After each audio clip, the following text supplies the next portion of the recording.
Global markets have been rallying after the U.S. and China agreed to slash tariffs for an initial period of 90 days. And Chinese President Xi Jinping is saying there are no winners in a trade war, but there is uncertainty, especially for businesses that remain in a tariff holding pattern. Starting on Wednesday, May the 14th, for the next 3 months, the U.S. will lower tariffs on some Chinese goods from 145% to 30%. China will lower tariffs on U.S. goods from 125% to 10%. In an interview with Fox News, the U.S. trade representative said that China also agreed to lift export countermeasures after April the 2nd, including curbs on rare earth ingredients.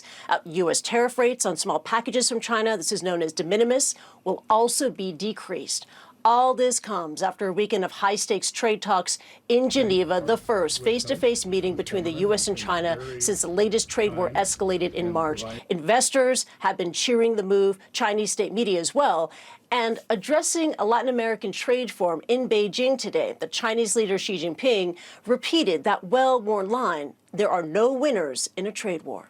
The century-defining transformation is accelerating across the globe, with multiple risks compounding one another. Such developments make unity and cooperation among nations indispensable for safeguarding global peace and stability and for promoting global development and prosperity.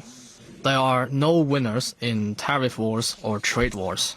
Bullying or hegemonism only leads to self-isolation.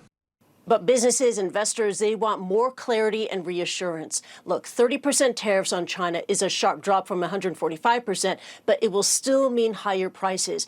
Major U.S. trade concerns remain, like the trade deficit and Chinese subsidies for capital and labor, and the lower tariffs are in place only for a temporary period. Look, Hong Kong-based economist Zhiwei Zhang points out this, quote, this is only a 3-month temporary reduction of tariffs, so this is the beginning of a long process.